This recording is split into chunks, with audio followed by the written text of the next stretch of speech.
Itu gimana Kak perjalanannya di sana? Jadi memang pada selama kurun waktu tinggal, jadi kalau hijrah tadi, pernah karena orang tua sebagai guru, karena bertugasnya berpindah-pindah, tinggal di Ngulak Due, terus pernah tinggal di Air Baloi, kemudian tinggal di Babat Banyuasin, kemudian tinggal lagi katakanlah di Palembang, kemudian di Sembawa, di Bayung Lincir, dan di Moratlang. Mungkin kurang lebih 8 tempat. Nah, jadi pluralisme, kemudian bergaul mungkin dengan berbagai macam suku, itu sudah terbiasa.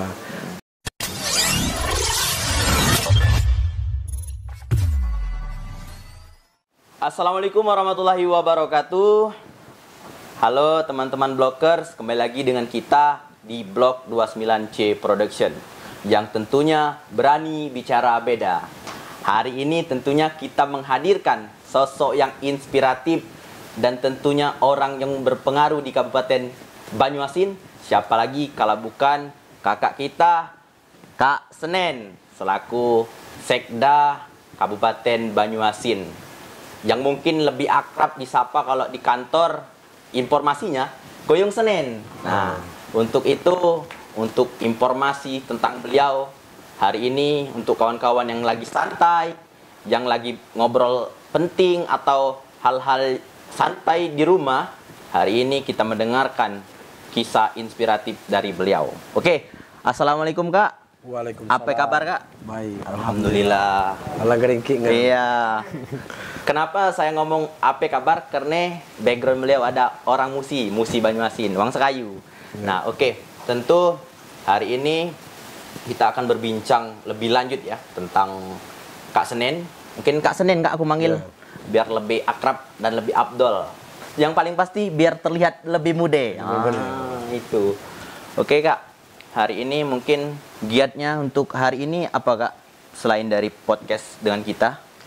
Pagi tadi kita sudah melaksanakan kegiatan rutin di mana di pemerintah Kabupaten Banyuasin sesuai dengan program gerakan bersama masyarakat Goro, gotong royong.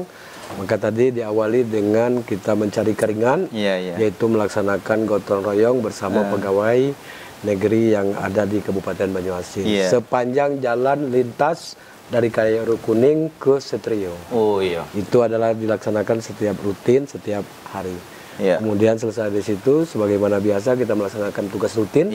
Tadi kita melaksanakan Zoom meeting dalam rangka bagaimana kita untuk meningkatkan peserta BPJS di Kabupaten Banyuasin. Kemudian kita kerjakan pekerjaan rutin administrasi. Sudah itu kita melaksanakan menyerahkan diri kepada Allah Subhanahu Wa Taala, sholat Jumat bersama. Masya Allah, itu yang paling utama kawan-kawan. Selepas sebagai sosok yang berpengaruh dan sebagai tugas penting sebagai sekretaris daerah, tentunya ada yang lebih penting kita utamakan, itu beribadah kepada Allah. Ya itu. Dan hari ini kakak kita sudah melaksanakan hal tersebut, gotong royong, kegiatan seperti biasa yang dilaksanakan di Kabupaten Banyuasin. Oke, untuk itu mungkin kita lebih ke mengetahui dulu nih biografi sosok Sekda Kabupaten Banyuasin yang mungkin masih banyak atau mungkin sudah banyak yang tahu dengan beliau. Tentu hari ini kita akan kupas lebih tajam lagi. Oke. Mungkin Kak bisa diceritain baik dari nama lengkap ataupun dari background Kakak sebagai warga yang dulunya mungkin dari Kabupaten Banyuasin, Banyuasin maksud saya, dan mungkin bisa diceritakan dari jenjang pendidikan ataupun jenjang-jenjang selanjutnya sampai dengan saat ini. Mungkin silakan Kak. Baik, jadi saya sebenarnya berasal dari Sangadesa. Yaitu tepatnya di desa Ngulak Due. Kemudian punya orang tua statusnya sebagai guru SD. Guru SD. Jadi berpindah-pindah. Sempat tinggal di Air Baloi. Kemudian terakhir pas di kelas 5 SD, orang tua pindah ke Babat Banyuasin. Dari Babat Banyuasin, katakanlah umur kelas 5 SD sudah pindah dari Sangadesa. Lalu melanjutkan pendidikan di SD Babat Banyuasin, Banyuasin. Kecamatan Sungai Liling. Taman dari SD langsung melanjutkan pendidikan di Palembang. Palembang. Oh, lanjut. Tepatnya di SMP Nurul Iman, Nurul Iman. Palembang. Pada waktu itu selesai taman SMP, di SMP alhamdulillah dari kelas 1 sampai kelas 3 juara 1 terus. Wah, luar biasa itu. Prestasi memang dari awal. Dari awal juara 1, kemudian kepengennya masuk kedokteran. Tapi pada waktu itu karena memang orang tua kurang mampu, karena saya punya saudara 9, keluarga besar, bukan KB, keluarga 9 beradik. 9 beradik, makanya saya melanjutkan ke SPP Semawa. SPP Semawa. Masuk SPP Semawa tanpa tes. Ya. Tanpa tes, kemudian selama pendidikan di SPP Semawa, katakanlah saya mendapat beasiswa. 2 tahun berturut-turut. Di SPMA sempat dipercayakan menjadi ketua Persatuan Siswa. Persatuan Siswa. Kalau di SMA biasa ketua OSIS. Ketua OSIS. Ya, ketua OSIS. Kemudian tamat, langsung melanjutkan katakanlah ke jenjang saya pada waktu itu dari SPMA dapat PMDK. Di Brawijaya Malang. Brawijaya. Dari Brawijaya Malang tentang sejarah hidup. Iya, sejarah. Iya, Brawijaya Malang ternyata memang karena saudara banyak ya kita tidak bisa melanjutkan ke Malang. Akhirnya cuman batas tamatan SPP SPMA. Kemudian pulang kampung ternyata saya menerima pekerjaan di tahun 88 yaitu sebagai karyawannya PTPN 7. Iya. Bekerja di PTPN 7 dalam waktu 3 bulan ada penerimaan CPNS. Dapatlah diterima menjadi pegawai negeri sipil. Dari pegawai negeri sipil kemudian pada waktu itu cukup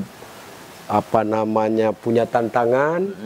Hari Sabtunya saya menerima SK CPNS, hari Minggu melaksanakan SK akad nikah, hari Senin melaksanakan tugas pertama kalinya di Kecamatan Bayung Lincir.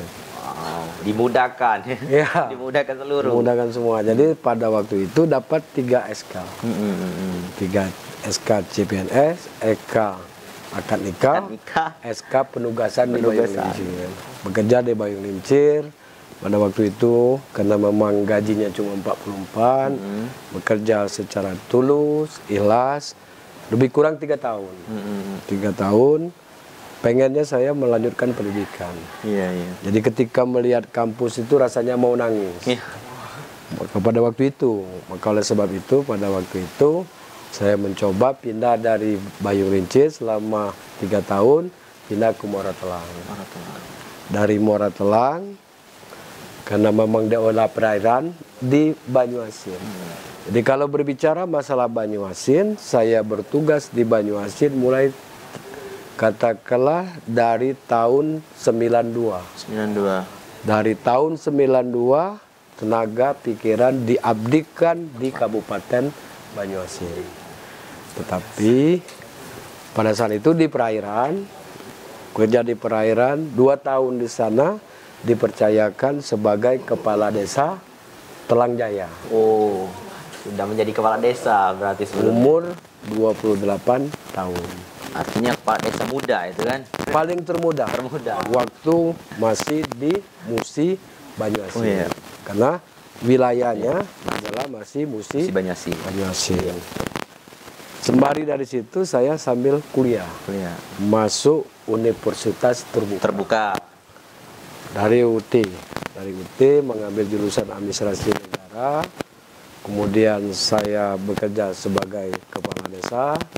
Dalam kurun waktu 4,5 tahun saya mampu menyelesaikan di Universitas Terbuka. Dapatlah gelar SIP.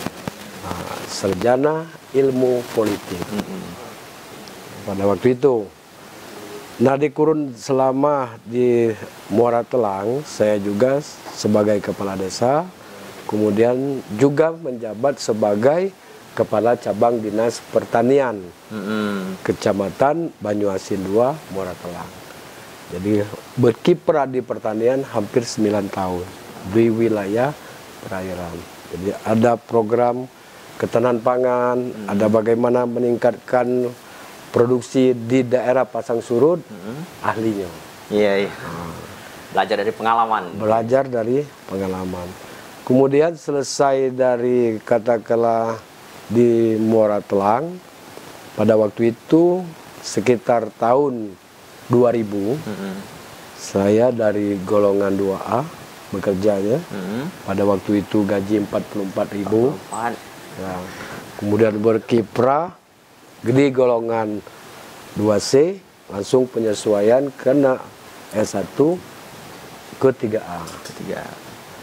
Setelah selesai 3A, berkiprah lebih kurang 9 tahun di wilayah perairan. Maka pada waktu itu, tahun 2000, kelang 3 bulan, dari S1 saya melanjutkan S2. Lanjut S2. Setiagama, Jakarta. Maka tempat tugas dari Muara Telang, pindahlah ke, katakanlah, Talang Kelapa. Ya. Jadi menuntut ilmu, pada waktu menyelesaikan S1, saya sudah punya putra 2. Ya. Jadi sudah anak punya 2, melanjutkan pendidikan, katakanlah bisa melanjutkan S2, pindah ke Talang Kelapa. Awal karir, katakanlah saya pindah di kantor camat Talang Kelapa sebagai staf. Sambil melanjutkan pendidikan S2. Nah, jadi kenapa saya bercerita dari S2, kemudian bekerja, sempat juga menjabat sebagai sekretaris lurah, perjalanan karir nih. Kemudian sempat katakanlah menjadi PLT lurah, kemudian mengabdi di Banyuasin khusus di sekretariat daerah ini mulai tahun 2004 sampai sekarang. Berarti sudah kurang lebih berapa tahun ya? Ya 2004 berarti sudah hampir 20-an tahun lebih. Nah, 18 tahun. 18 tahun. Nah, jadi dari karir ini pernah jadi ke Subang, pernah jadi ke Subang Bangwil, pernah jadi ke Subang TPU, Tata Pemerintahan Umum ke Subang, katakanlah pemerintahan desa dan kelurahan. Jadi pada waktu itu memang pekerjaannya melakukan pemekaran desa, pemekaran kecamatan, melaksanakan pengukuran batas, baik batas ke desa, batas kelurahan, batas kecamatan, batas kabupaten, sudah dilalui semua. Masa perkembangan itu. Masa perkembangan, masa inkubasi. Iya, benar. Ya, nah jadi pada selesai dari situ, saya sempat katakanlah menjadi kabag tata pemerintahan selama 9 tahun. Nah, dari kabag pemerintahan pada waktu itu, alhamdulillah anak-anak sudah besar. Yang pertama diterima di IPDN, yang kedua diterima IPDN. Jadi pada posisi anak tingkat 1, yang kedua, pertama tingkat 4, saya kejar juga pendidikan, masuklah S3 di Universitas Persada Indonesia. Kurun waktu lebih kurang 4 tahun. Selesailah, dapatlah menjadi doktor.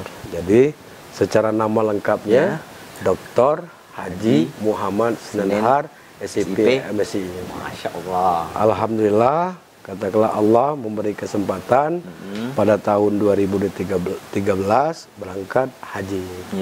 Alhamdulillah. Alhamdulillah, dan alhamdulillah juga bahwa bukan untuk katakanlah disombongkan atau untuk diangkuhkan, umroh sudah 3 kali. Ini adalah merupakan doa kita kepada Allah, berserah diri memenuhi panggilan Allah di kota suci Mekah. Rezeki, Kak? Rezeki inilah yang ini. Nah, dari 9 tahun jadi kabag, saya dipercaya menjadi PLT asisten 1. PLT asisten 1 lebih kurang 1 tahun 2 bulan, kemudian dipenitipkan menjadi asisten 1. Dari asisten 1 ini kemudian dipercayakan juga katakanlah pada asisten 1 lebih kurang hampir 2 tahun setengah Kemudian dipindahkan menjadi asisten 2. 3 bulan di asisten 2 ada overbidding atau seleksi terbuka tentang untuk menjabat sekretaris daerah. Alhamdulillah menjadi sekretaris daerah, telah dipercaya oleh Allah Subhanahu wa taala melalui hatinya Bupati Banyuasin Bapak Askolani dan Wakil Bupati Pak Selamat. Dan menjalankan katakanlah sebagai sekretaris daerah ini sudah hampir 3 tahun. Jadi di balik cerita ini sebenarnya adalah kita bekerjalah secara tulus, secara ikhlas, dan serahkan semua itu kepada Allah Subhanahu wa taala. Tetapi jangan lupa untuk melaksanakan sholat, berbuat baik kepada semua orang, kemudian kita bekerja sesuai dengan amanah yang sudah dipercayakan. Itulah kira-kira perjalanan singkatnya. Ya. Oke, mungkin itu secara singkat ya kan. Tentu kita ulik lagi ya. Mungkin Kak, dari cerita Kakak mungkin kurang lebih dari perjalanan SD sampai katakanlah sampai saat ini. Tentu di masa SD sampai kelas 5 SD kan Kak, di Sangga Desa. Ya tentu masih ada kisah-kisah berkesan lah di tanah kelahiran yang mungkin tentu tempat awal mengenyam pendidikan. Untuk saat ini masih Kak ada komunikasi? Jadi di kalau sana? Komunikasi tetap, tapi paling tidak katakanlah mungkin setahun sekali pulang atau 2 tahun sekali. Kemudian pada saat momen ada keluarga yang hajatan hadir. Karena tidak bisa melupakan dengan ngulak 2. Nah, pertama kali menangis di muka bumi, dan masih teringat adalah bermain-main di Sungai Musi. Di mana main pelosotan, mani uri. Bisa saja ada pohon kelapa yang condong, kemudian terjunlah katakanlah ke Sungai Musi. Dan saking cintanya kepada tanah kelahiran, sampai Mika Agai, bahasa itu tidak hilang-hilang. Sampai sekarang bahasa daerah itu nggak hilang-hilang ya teman-teman. Terkadang kita berbahasa Indonesia, tahu-tahu secara tanpa sadar lah bahasa Sekayu. Tahunnya bahasa dusun. Nah, karena memang kita uang dusun. Oke, tapi memang secara bahasa memang secara ini lekat ya bahasa. Sangat terbawa suasana mungkin, terbawa suasana daerah. Baca nak ngubah. Walaupun lah bergaul kemana-mana. Artinya memang kalau memang kita dari daerah itu harusnya memang harus mempertahankan bahasa daerah. Benar. Sampai lagi yang akan kalau bukan kita ya teman-teman. Kalau kita asli daerah Musi, artinya tetap membawa bahasa daerah. Tapi jangan sampai terbawa suasana. Mungkin saat formal ya tetap formal kita kan. Oke, mengilas balik tentu ada suatu momentum saat masa kecil. Tentu Kak Senen ini masa kecilnya sama mungkin ya dengan kawan-kawan yang lain, kegiatan anak kecil sama. Tapi mungkin hari ini ada kelebihan diberikan oleh Allah, dan ini masih menduduki sebagai sekretaris daerah seperti itu. Dan yang paling pasti sudah beberapa tempat Kak mengungsi bahasanya dari hijrah dari Sangga Desa, Musi Banyuasin ke Muara Telang disampaikan, dan akhirnya ada suatu proses kita sekolah lanjut ke Palembang, dan mungkin selesainya di kota Palembang. Artinya kan kita tidak tahu nih Kak, perjalanan hidup itu tidak ada yang tahu. Artinya tinggal kita yang menjalankan. Oke, kembali ke masa lampau nih Kak. Mungkin di masa saya mungkin tertarik pada masa menjadi kepala desa. Mungkin di sana kan katakanlah kita hijrah nih kan, bukan asli orang sana. Tapi mungkin lebih tepatnya diamanakan oleh warga untuk menjadi kepala desa. Itu gimana Kak perjalanannya di sana? Jadi memang pada selama kurun waktu tinggal, jadi kalau hijrah tadi pernah karena orang tua sebagai guru, karena bertugasnya berpindah-pindah, tinggal di Ngulak 2, terus pernah tinggal di Air Baloi, kemudian tinggal di Babat Banyuasin, kemudian tinggal lagi katakanlah di Palembang, kemudian di Semawa, di Bayung Lincir, dan di Moratlang. Mungkin kurang lebih 8 tempat. 8 tempat. Nah, jadi pluralisme, kemudian bergaul mungkin dengan berbagai macam suku, itu sudah terbiasa. Jadi pada waktu itu, katakanlah di tahun 96, itu saya dipercaya menjadi Kepala Desa Tulang Jaya. Yang dimana mayoritas penduduknya 90% dari suku Jawa. Iya, betul. Jadi dari suku Jawa, dimana kebetulan juga di daerah Tulang Jaya itu miniaturnya Indonesia. Ada orang Bali, ada orang Jawa Tengah, Jawa Timur, kemudian orang Jakarta, orang Sunda, orang Bugis, semuanya kumpul di sana. Tetapi bagaimana kita melakukan pelayanan pada saat itu memang dipercayakan untuk melayani masyarakat, yang penting kita dekat dengan masyarakat. Kuncinya kita harus hadir di mana skalanya masyarakat sedang berbahagia dan di mana kala masyarakat sedang berduka cita juga kita hadir. Artinya ketika dia dapat musibah kita hadir, ketika dia mungkin mendapat kebahagiaan kita hadir melalui hajatan-hajatan. Jadi oleh sebab itu pada saat itu melalui LKMD, kemudian dengan RT, RW, kadusnya, kita selalu menyelesaikan persoalan secara bersama-sama, bermusyawarah. Artinya mereka diajak untuk berpartisipasi. Berpartisipasi, mari kita untuk membangun desa ini, karena inilah tempat tinggal kita. Dan membangun sebuah desa itu bukan hanya tergantung dengan kepala desa, tetapi tergantung dengan semua lapisan masyarakat yang ada di desa. Alhamdulillah, pada saat itu saya bisa katakanlah menyelesaikan sertifikat daripada masyarakat, bisa menyelesaikan kantor desa, bisa membentuk PAUD dan sebagainya. Dan selama melaksanakan tugas tersebut, alhamdulillah tidak ada persoalan yang sangat berarti. Oke, mungkin kembali lagi nih Kak, berkaitan dengan apa kilas balik tentang Kakak, mungkin lebih ke kalau tidak salah selepas dari SMP Palembang melanjut ke Semawa. Ya.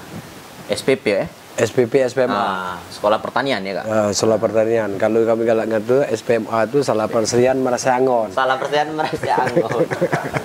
Oke, di situ mungkin sembari kegiatan sekolah, tentunya ada kegiatan khusus yang dilaksanakan oleh Kakak. Nah, berkelanjutan selesai dari SPPMA ini, kalau tidak salah tadi dijelaskan bahwa mendapatkan beasiswa kan? Beasiswa untuk melanjutkan studi ke jenjang perkuliahan. Tapi mungkin tadi belum secara detail dijelaskan kenapa mungkin tidak dilanjutkan. Mungkin itu Kak. Untuk ini jadi, gimana ceritanya? Waktu tamat SMP masuk SPMA itu tanpa tes. Waktu itu kan memang untuk masuk SPMA itu sangat sulit. Memang pada waktu itu ada sekolah itu bergengsi. Begitu tamat langsung begawi. Nah, makanya pada waktu itu dengan modal nilai katakanlah dari SMP, maka masuk SPMA tanpa tes, kemudian di kelas 1 belajar sebagaimana biasanya, karena memang kita orang petani, jadi belajarnya masalah petani, jadi lebih antusias, lebih mudah mencerna, karena memang background kita adalah anak wong dusun. Kapan wong dusun berarti berkebun dan bersawah. Kemudian diajari tinggal lagi antara praktek dengan teori nyambung untuk mendalami tentang ilmu pertanian. Dan alhamdulillah begitu masuk kelas 2 berdasarkan nilai daripada kelas 1 memperoleh yaitu beasiswa dari Super Semar. Surat perintah 11 Maret. Waktu itu kan. Jadilah dapat setiap bulan 80.000. Mungkin besar itu Kak ya? Besar pada waktu itu karena bahan baku, bahan pokok masih murah. Nah, jadi dari masuk kelas 2, kemudian pemilihan ketua PS, tidak tahu dari mana kawan-kawan nilainya, ditunjuk jadi ketua. Kalau sekarang itu ketua OSIS? Ketua OSIS, ketua Persatuan Siswa, di mana mengkondisikan kawan-kawan yang masih mencari jati diri. Tapi alhamdulillah, selama jadi ketua Persatuan Siswa, saya katakanlah mendapat kiriman untuk mewakili SPMA untuk perlombaan karya tulis, kemudian perlombaan keterampilan, perlombaan-perlombaan untuk se-SPMA se-Indonesia di Sumedang pada waktu itu. Jadi dikirimlah sebagai utusan berangkat siswa ke Jawa. Pertama sekali naik kapal laut. Oh iya. Pada waktu itu. Jadi kalau selama sekolah duduk katakanlah sambil ngaji, anaknya guru-guru yang ada di SPMA, itu anaknya Pak Sarudi. Nah, kemudian naik kelas 3, dari kelas 3 masih memperoleh katakanlah beasiswa. Ya. Karena memang di situ bayaran nggak ya? Bayaran, ya bayaran, kemudian bersama kawan-kawan yang bukan tumbuh dewek yang dapat super semar. Banyak kawan-kawan yang setelah itu juga dapat super semar. Tamat lah. Pada waktu itu kan ada PMDK. Dapatlah di Brawijaya Malang pada waktu itu. Kirim balik ke dusun, ke Babat Banyuasin. Cerita dengan orang tua. Nyuk tahu bahwa nak melanjutkan pendidikan di situ. Tapi orang tua katakanlah bukan menyalahi orang tua, bukan menyesali dengan keadaan. Ya memang inilah sebatas mungkin Tuhan mencari jalan yang lain kan. Artinya karena ada adik-beradik, 9 beradik, masih sama-sama setahun ciko. Jadi pada waktu itu kalau kita melanjutkan pendidikan yang ke Brawijaya nanti takut korbannya adik-adik yang lain. Maka orang tua ngomongnya cuma baca namatkan di tingkat SMA. Maka karena pada waktu itu karena taman SPMA katakanlah langsung melamar. Hari ini melamar, hari itulah diterima di PTPN 7. Itulah karena kalau perjalanan di SPMA alhamdulillah selama 3 tahun katakanlah bisa menyelesaikan pendidikan itu. Tapi memang tertarik ya sebelum jadi sosok pemimpin yang sebenarnya mungkin pada saat ini tentu Kak Sonia ini di jenjang SMA katakanlah sudah diamanakan menjadi ketua OSIS. Itu kan suatu prestasi nih Kak. Apalagi di masa itu mungkin belum terpikir ya kawan-kawan yang lain untuk merasakan menjadi pemimpin. Artinya kan sini bentuknya pemimpin dari kawan-kawan SMA tentunya sudah luar biasa pada saat itu. Dan pada waktu itu memimpin katakanlah kawan-kawan yang masih mencari jati diri. Melawanku pokoknya sekku kan, tapi alhamdulillah di dalam barak-barak ada beberapa barak itu masih terkondisikan. Nah, sempat ngajak kawan-kawan untuk perlombaan di SMA Batu Raja, sempat ngundang kawan-kawan ke Sekayu, kemudian bagaimana di asrama 24 jam bergabung. Nah, tapi bisa kita kondisikan dengan melalui katakanlah organisasi persatuan siswa.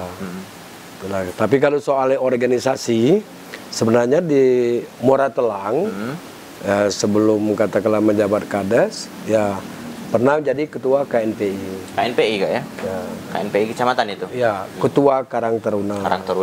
Ketua AMPI. Pokoknya segala organisasi itu jadi ketua atau sekretaris. Tidak tahu apakah memang dianggap mampu atau karena wong tidak suwe.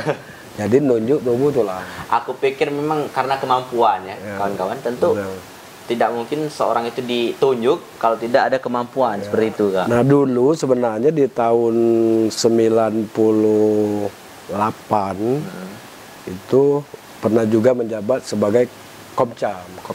Komisaris Golkar. Oh, artinya sudah masuk ke dunia partai. Ya, dunia partai. Tetapi pada waktu itu sempat mencalonkan diri dari Partai Golkar. Nomor urut 1. Legislatif itu Kak? Legislatif. Tetapi pada waktu itu kan boleh pegawai negeri. Nah di saat akan eksekusi ternyata keluar peraturan nomor 12 tentang bahwa pegawai negeri tidak boleh berpartai politik. Akhirnya mundur. Karena kita hidup pilihan. Milih PNS atau milih untuk berpolitik. Tapi keluarga katakanlah menginginkan supaya kembali ke PNS.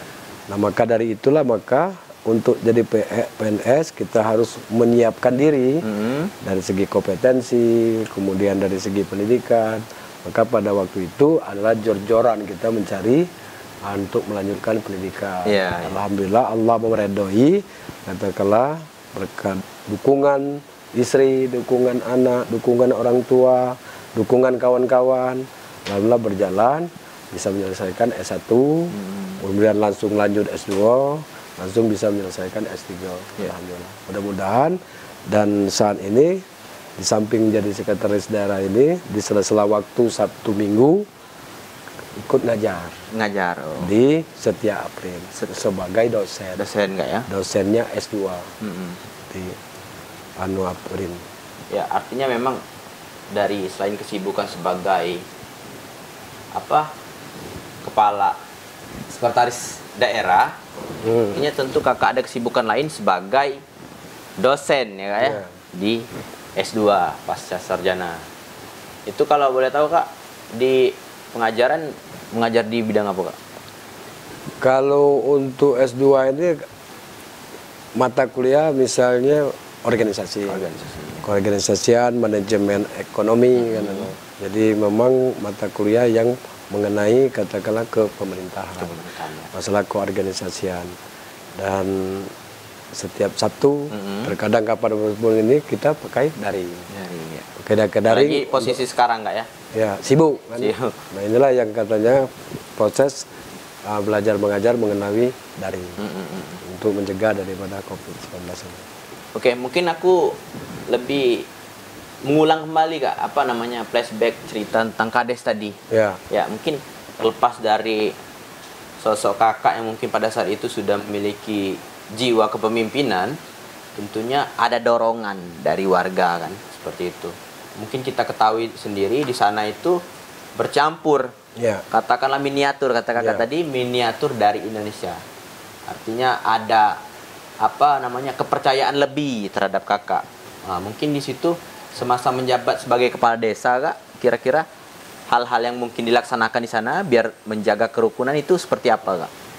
Jadi memang kunci kepala desa itu kita tuh harus dapat hadir di saat dia berduka cita, di saat dia punya kebahagiaan. Artinya kita harus peka terhadap persoalan-persoalan masyarakat yang bisa kita selesaikan di tingkat pemerintahan desa. Lalu pendekatan kepada masyarakat artinya ketika ada warga yang meninggal, maka kita harus hadir. Ketika masyarakat katakanlah dapat musibah, sakit, berarti kita harus hadir. Kita menyelesaikan, ikut hadir dalam kedukaan. Ketika dia dapat kebahagiaan, hajatan. Berarti kita berusaha untuk hadir, memberi kata sambutan. Nah, di saat sambutan itu informasi mungkin yang bisa kita sampaikan tentang pembangunan yang ada di desa. Kemudian yang kedua, pokok persoalan yang harus kita selesaikan bahwa setiap masalah itu harus kita musyawarahkan. Musyawarah dengan lembaga yang ada di desa. LKMD, ada Karang Tarunanya untuk pemuda, kemudian ada tim penggerak PKK-nya, kita musyawarahkan, kemudian kita pecahkan secara bersama-sama bersama lembaga-lembaga yang ada. Nah, jadi ketika memang itu kita laksanakan dengan tulus, ikhlas, mengharapkan kepada Allah Subhanahu wa taala, maka kuncinya masyarakat akan mendukung. Betul. Dia tidak melihat background-nya dari mana. Yang penting bahwa kinerja yang kita laksanakan itu adalah bisa membantu masyarakat yang ada di desa. Jadi walaupun katakanlah bersuku-suku, ada orang Oki, ada orang Muba, ada orang Bugis, ada orang Bali, tetapi kita tetap katakanlah menyelesaikan persoalan itu. Dan yang kedua, misalnya ada informasi-informasi penting terhadap yang perlu diketahui oleh desa, cepat-cepat kita sampaikan kepada masyarakat desa. Maka kuncinya mungkin kita lebih kepada diskusi dengan para kadus, para kadus-kadus, kemudian dengan perangkat-perangkat. Jadi kuncinya sebenarnya di situ, bukan pemimpin itu harus berasal daripada yang mana yang harus kita pimpin. Betul. Tetapi itu adalah bagaimana kemampuan kita untuk mengayomi, melayani daripada masyarakat, karena tujuannya membentuk dan menunjuk kita sebagai pemimpin supaya bisa menyelesaikan persoalan-persoalan masyarakat. Ya, tentu ini adalah salah satu prestasi seni kepemimpinan yang dimiliki oleh Kak Senen, karena memang tidak mudah loh kawan-kawan untuk memimpin di mana tempat itu ada banyak beragam agama dan yang paling pasti suku, ras, dan yang pastinya dari berbagai daerah.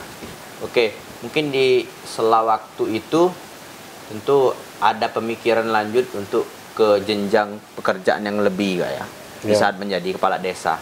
Dan mungkin pada saat ini suatu pencapaian menjadi sebagai sekretaris daerah. Oke Kak, kembali ke keluarga nih mungkin. Ya. Kalau secara background Kakak mungkin sudah detail ya.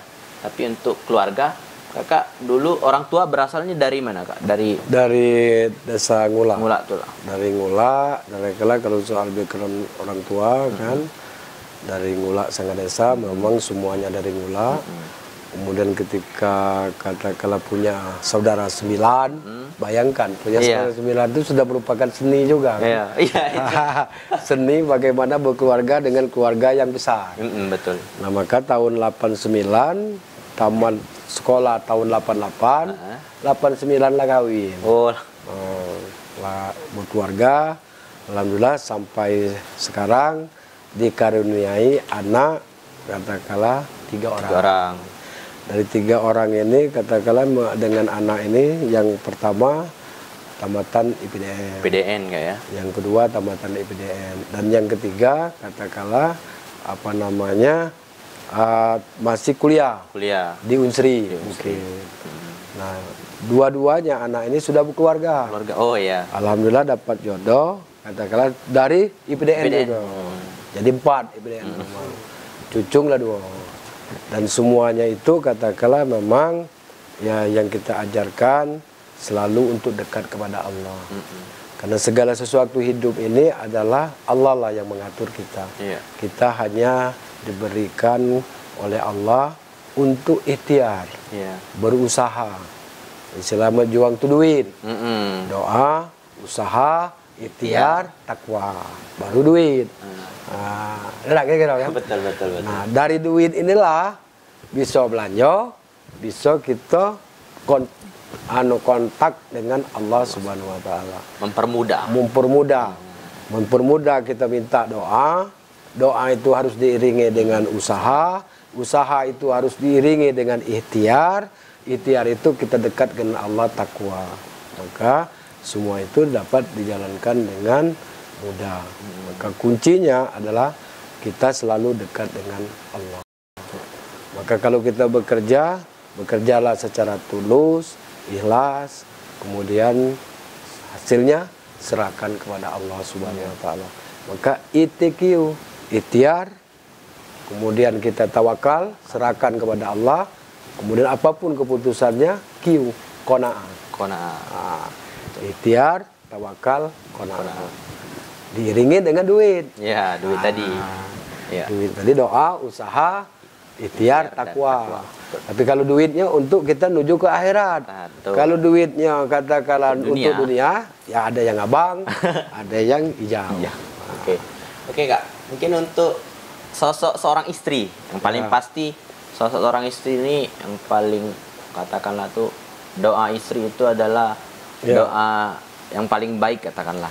Nah, untuk ini apakah istri Kak asal dari mana Kak? Kalau istri dari Pemulutan. Pemulutan. OI Kak ya? OI. Makanya dulu katakanlah kalau kita kenal Pemulutan tuh buaya. Buaya laut, buaya putih. Nah, bertemu dengan wong ulak. Buaya darat. Buaya darat, ngulak buaya darat. Jadi buaya putih dengan buaya darat bertemu. Bersatu rupanya. Saling pengertian, saling memahami, sehingga ketemulah sakinah mawaddah warahmah. Jadi karena Allah Subhanahu wa taala menyerahkannya itu untuk kita, yang itulah. Walaupun dalam Al-Qur'an boleh 2, 3, 4. Tapi kita tetap yang pertama. Hari pertama itu maka kebetulan istri tamatan PGA. Pendidikan guru agama. Dulu pernah diuji juga. Pada saat ada guru-guru honor nak diangkat, pada waktu itu dia nak diangkat jadi PNS. Tapi kami tinggal di Talang Kelapo, dia tinggal di Murah Sugihan. Anak masih kecil, hidup pilihan juga. Kata kalau apa nak milih kan jadi PNS di Murah Sugihan, apa nak milih aku? Dia milih aku. Itu pengorbanan enggak? Pengorbanan besar. Makanya oleh sebab itu dengan bekerja sendiri, katakanlah berusaha bagaimana kita membina keluarga, mendidik anak-anak, sehingga menjadi keluarga yang sakinah, mawaddah, warahmah. Dalam berkeluarga juga bukan berarti tidak ada tantangan, tidak ada hambatan, tetapi karena memang saling memahami, saling asah, saling asih, saling asuh, tantangan tadi bisa kita atasi. Kalau uang rumah nak marah, tubuk laga. Lah redam, baru masuk lagi. Kira-kira kan. Kalau kita tungguin, tak tahan di sini kan. Akhirnya ribut. Tidak marah, kita lari. Jadi memang kesuksesan kita itu adalah atas dukungan daripada anak dan istri. Di sela-sela kesuksesan laki-laki itu pasti ada perempuan yang tangguh, hebat untuk mendampingi. Kalau tidak ditangguh, tidak baca nyanggor. Ya, betul. Oke, Kak. Mungkin kembali ke saudara nih, Kak. Kalau kakak sendiri anak keberapa, Kak? Aku kebetulan anak yang ketiga. Jadi kebetulan walaupun orang tua guru, hampir rata-rata anak orang tua ini, saudara-saudara saya, PNS. Oh ya. PNS. Ada yang guru, ada yang PNS. Ada yang begawe di PLN. Jadi kebanyakan karena memang orang tua guru, banyak guru. Jadi kakak pertama guru, yang kedua di PLN, saya di PNS. Kemudian ada yang guru. Kebetulan laki istrinya banyak yang guru. Jadi memang keluarga guru. Tapi dari 9 saudara ini, Kak, tahu galau, Kak? Tahu semua kan? Tahu. Ya. Yang pertama? Yang pertama itulah namanya Adam. Kapan dia ada har, berarti jelas blur tubuh. Ya, Adam Har. Sofian Har. Kemudian Muhammad Senen Har. Kemudian Ruswati Har. Firdaus Har. Kemudian Taufik Har. Kemudian Umi Har. Sus Har. Pokoknya kapan ada Har, jelas saudara. Har. Bukan Haji Abdul Rajak, tetapi Hamdan Ali Rum.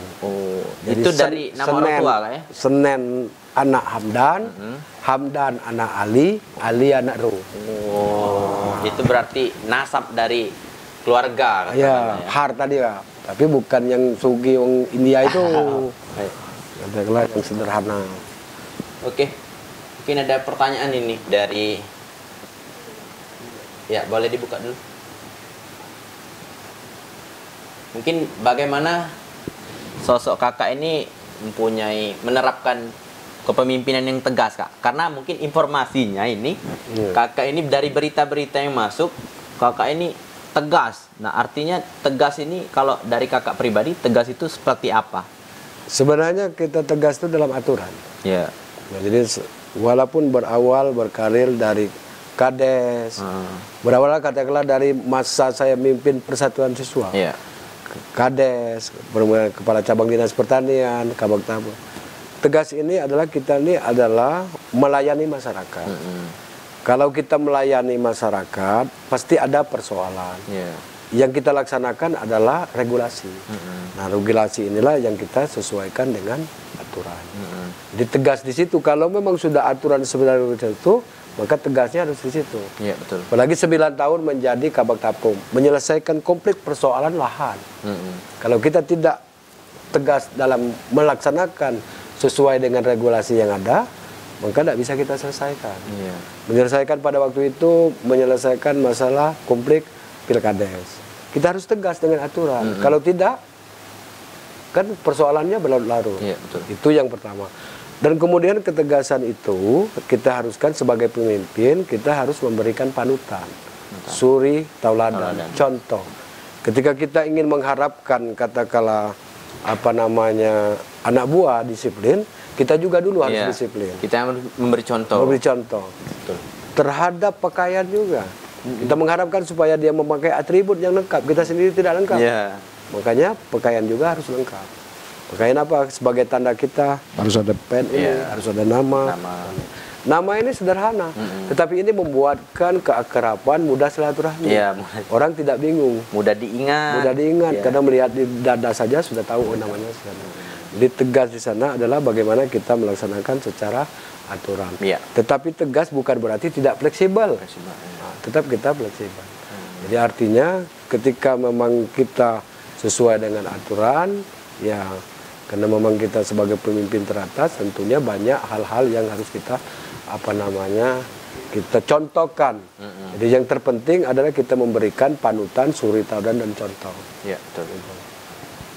Mungkin ada banyak Kak pertanyaan yang mungkin katakanlah dari masyarakat atau itu. Mungkin saya runut satu-satu Kak. Ya. Yang pertama itu Kakak dikenal sudah ya.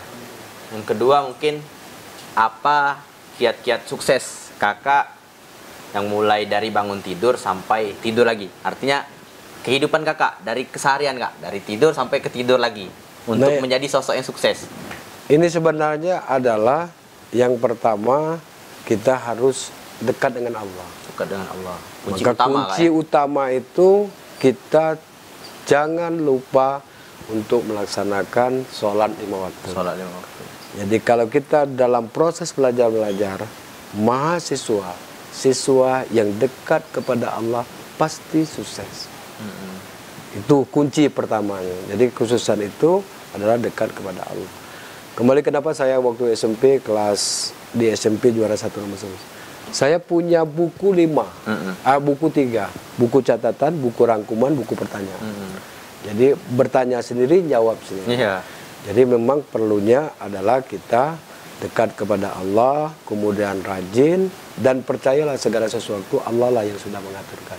Yang terpenting itu juga tadi, ITQ, ikhtiar, tawakal, qanaah. Kemudian kita doa, kemudian kita usaha, kita ikhtiar, kita takwa.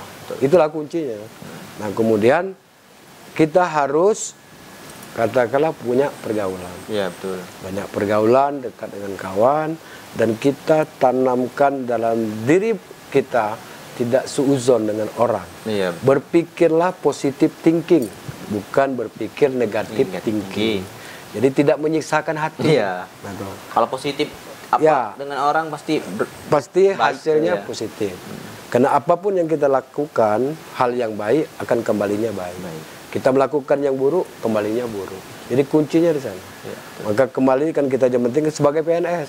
Yang penting kita bekerja, punya rasa tanggung jawab, kemudian punya rasa memiliki terhadap organisasi. Tetapi kita juga harus katakanlah rajin untuk melaksanakan sesuai dengan amanah yang kita berikan. Segala sesuatunya serah kepada Allah. Mengalir. Allah lah yang mengalir. Terpenting kita bekerja sesuai dengan profesi kita sebagai PNS. Sebagai PNS berarti melayani. Nah, bagaimana melayani ini? Artinya supaya yang kita layani merasa puas. Kalau bisa katakan bisa, kalau tidak katakan tidak. Jangan di PHP. Nanti orang akan menuntut terhadap apa yang kita janjikan. Jadi kalau kita bisa katakan bisa, tapi kalau tidak katakan tidak. Tetapi perlu dijelaskan. Perlu dijelaskan persoalan-persoalan itu. Dan kemudian yang terakhir yang perlu kita lakukan bahwa kita tidak ada hal-hal yang apa yang kita lakukan itu mengharapkan hal-hal yang di luar kewajaran. Gitu, Bang. Itulah kuncinya. Oke, Kak. Lanjut ke pertanyaan dari hamba Allah lagi nih. Selanjutnya itu mungkin apa yang ingin Kakak sampaikan kepada bawahan atau rekan kerja ASN khususnya di Banyuasin, Kak? Ya baik, jadi harapan karena memang saya sebagai sekretaris daerah katakanlah salah satu fungsinya betul. Sebagai pengorganisasian, pengkoordiniran daripada pelaksanaan tugas dan fungsi perangkat daerah. Nah maka oleh sebab itu harapan sebenarnya yang pokok pertama adalah disiplin. Disiplin ini adalah disiplin terhadap waktu. Jadi ketika memang kita sebagai ASN, kita sudah mengabdikan diri sebagai abdi masyarakat dan abdi negara, maka kita sudah punya kontrak waktu. Jam 8, tugas. Nah dari disiplin melaksanakan tugas ini, maka tanamkan dalam kita rasa tanggung jawab. Rasa tanggung jawab kita terhadap pekerjaan yang diberikan oleh pimpinan. Karena kita sudah diberikan amanah sesuai dengan kapasitas. Dalam struktur organisasi pasti ada kepalanya, ada sekdisnya, ada kabdit, ada kasih, ada staf. Laksanakanlah sesuai dengan kapasitas masing-masing. Nah inilah yang rasa tanggung jawab. ketika ada rasa tanggung jawab, maka ini adalah harus ada rasa memiliki. Nah, rasa memiliki terhadap kita yang ada dalam organisasi. Makanya kalau kita katakanlah sudah sebagai ASN, kita harus mampu meningkatkan profesional, kita harus meningkatkan kompetensi sebagai ASN, kemudian kita harus meningkatkan katakanlah pengetahuan, keterampilan dan katakanlah keskilan, sikap dan perilaku sebagai suri teladan dan contoh, maka tanamkanlah dengan rasa memiliki terhadap organisasi itu, rasa tanggung jawab. Kalau itu sudah kita laksanakan, insya Allah Tuhan tidak tidur. Tuhan yang akan mengatur segala isi bumi yang ada saat ini. Dan Tuhan sudah menciptakan bumi, sudah menciptakan langit beserta isinya, diperuntukkan untuk kita sebagai manusia khalifah di muka bumi. Nah, oleh sebab itu, maka harapan kita, apalagi di Banyuasin, Pak Bupati punya visi misi, itu untuk mewujudkan Banyuasin bangkit, adil, dan sejahtera. Untuk mewujudkan Banyuasin yang bangkit, adil, dan sejahtera ini, Pak Bupati sudah menyerahkan kewenangan kepada kita sebagai ASN. Maka di situ ada 7 program prioritas andalan.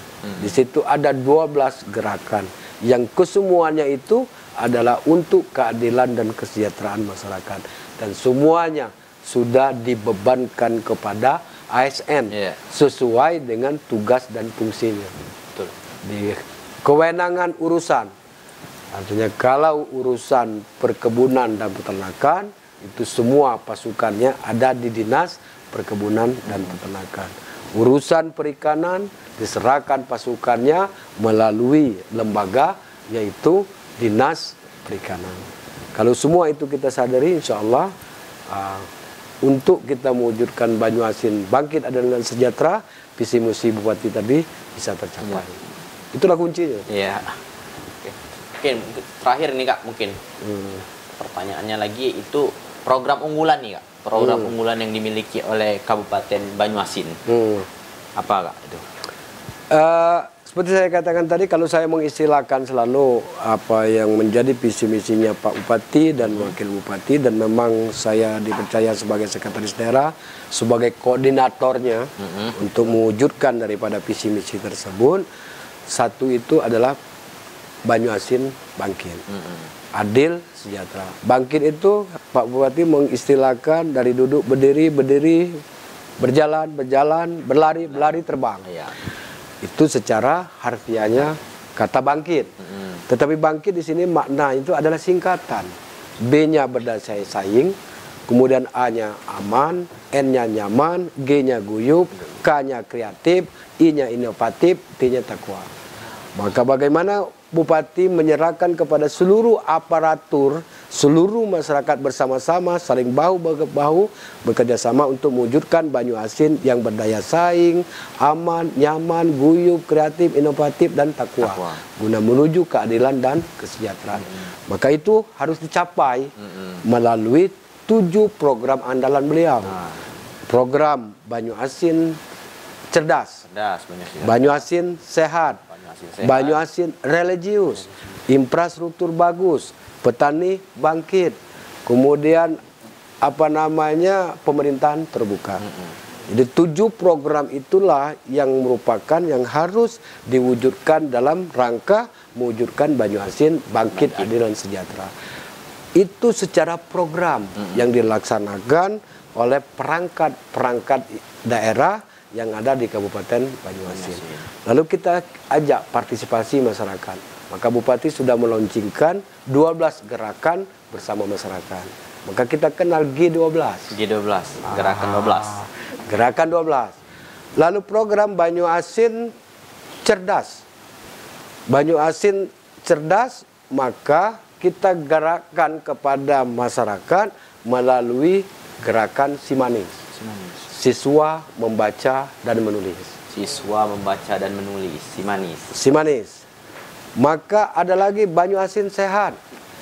Gerakan yang harus kita sama-sama bergesah.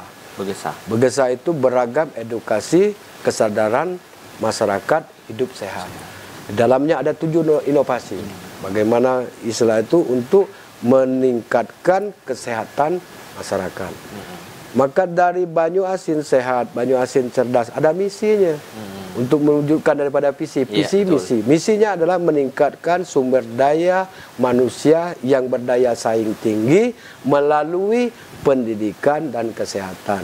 Programnya Banyu Asin cerdas, Banyu Asin sehat. Gerakannya Simanis dan Begesa, termasuk yang ada lagi gerakan, yaitu gerakan Gerbang Perak dan Rindu. Yaitu gerakan pengembangan keluarga berencana dan revitalisasi posyandu. Lengkap kan untuk ini? Lalu ada Banyu Asin religius. Maka Banyu Asin religius, di situ Pak Bupati melaunching gerakan bersama-sama yang namanya Gema. Gerakan menuntut amal. Maka di dalamnya ada mengerib begaji, sholat duha, kemudian zakat, infak, sodako. Kemudian kita juga sekarang lagi memprogramkan, yaitu mulai Januari sampai tanggal 4 Mei kita khatam Al-Quran. Kita akan kejar minimal 50.000 kurun waktu 3 bulan ini masyarakat Banyu Asin khatam Al-Quran. Dan kita akan mengejar rekor muri. Insya Allah pada akhir mungkin nuzul Quran kita akan kumpulkan, kita akan khatam secara bersama-sama. Di akhir juz yang 30 ditutup dengan Qul huwallahu ahad, Allahus samad. Kira-kira kan? Apa qul binas? Nah, kira-kira kan? Itu kira-kira untuk gerakan. Banyak gerakan kalau saya jelaskan. Termasuk petani bangkit. Petani bangkit bukan hanya sekedar slogan. Maka Pak Bupati sudah meluncing G12 tadi. Ada Gertas, gerakan tanam sayur. Ada Gemar Tugas, gerakan memelihara ternak unggas. Ada yang namanya Tobaru, tanaman obat-obatan, rempah-rempahan dan umbi-umbian. Kemudian ada Pulauan Buo. Ada Gerbang Perak, gerakan pengembangan perikanan rakyat. Kami hitung, andaikan itu bisa diproduksi dengan memanfaatkan pekarangan, di mana wilayah Banyu Asin ada wilayah perairan, hampir 60% lebih dari ekstransmigrasi, kembali kepada lahan minimal 1/4 hektar.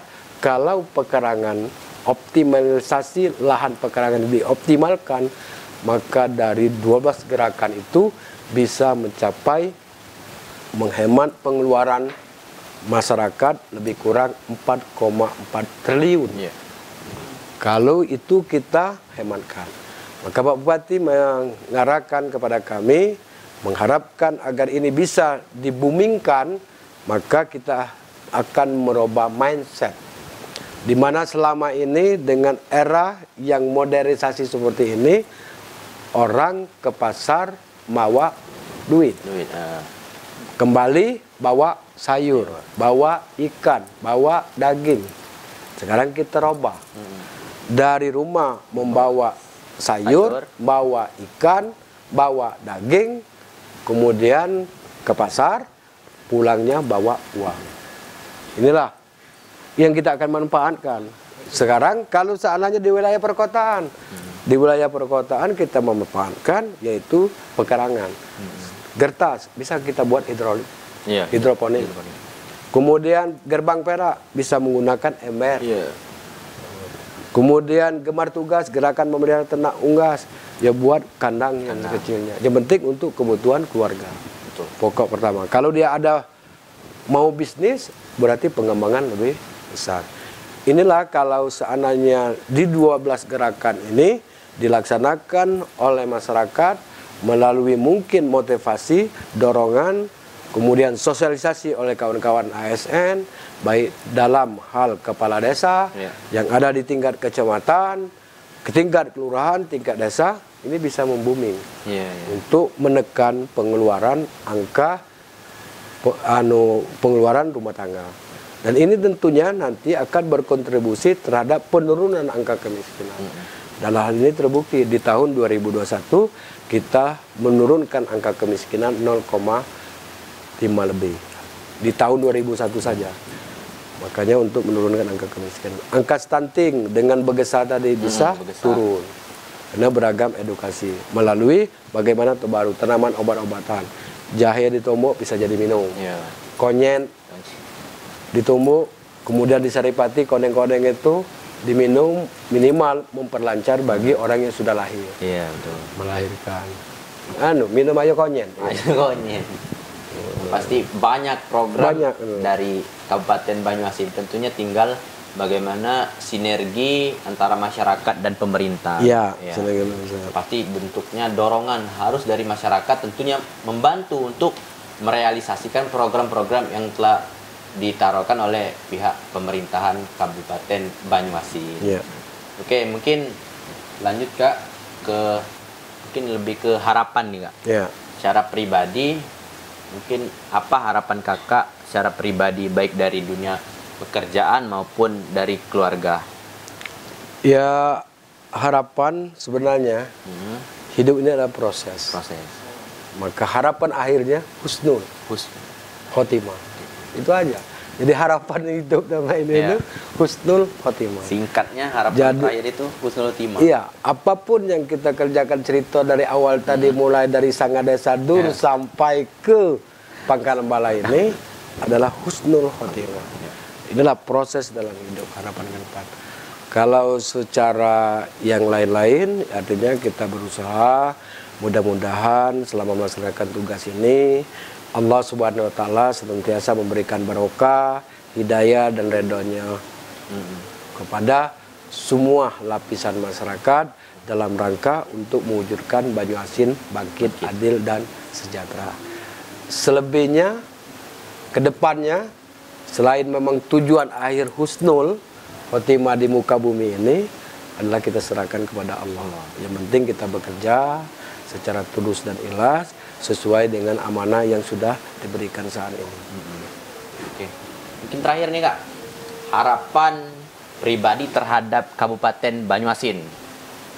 Tidak ada harapan. Tidak ada harapan. Ya. Sudah aku jawab.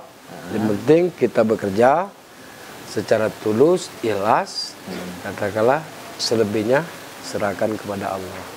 Tetapi khusus untuk harapan masyarakat Banyuasin, mari kita bersama-sama untuk mewujudkan Banyuasin bangkit, adil dan sejahtera. Banyuasin bangkit, adil sejahtera bukan kaleng-kaleng, bukan basa-basi, tapi benar-benar akan kita bersama-sama mewujudkan Banyuasin yang berdaya saing, Banyuasin yang aman, Banyuasin yang nyaman, Banyuasin yang guyup, Banyuasin yang masyarakatnya kreatif, Banyuasin yang pemudanya inovatif, semuanya Banyuasin masyarakatnya takwa. Takwa kepada Allah Subhanahu Wa Taala. Itulah kira harapannya. Oke, terima kasih Kak sebelumnya baik dari cerita-ceritanya untuk hari ini saya ucapkan terima kasih. Dan yang paling pasti harapannya kawan-kawan tetap pantengin terus kegiatan kita. Dan yang paling pasti lagi harapannya untuk cerita kita pada hari ini tentunya menjadi sebuah motivasi dan apresiasi untuk Kak Senin pribadi seperti itu. Dan mungkin itu teman-teman sekalian obrolan singkat kita pada hari ini. Dan mungkin kalaupun memang ada permintaan untuk ngobrol lagi dengan Kak Senin, kita hadirkan kembali. Dan yang paling pasti jangan lupa untuk kawan-kawan tentunya pantengin terus. Dan yang paling utama harus like, comment, subscribe dan yang paling penting jangan lupa tekan tanda lonceng karena itu tidak bayar ya teman-teman. Oke, mungkin itu Kak akhir kisah cerita kita pada hari ini. Dan yang paling pasti kami semua mengucapkan terima kasih atas motivasinya. Mungkin itu saya akhiri. Billahi taufiq wal hidayah. Wassalamualaikum warahmatullahi wabarakatuh. Waalaikumsalam. Di Blok 29C Production, berani bicara beda.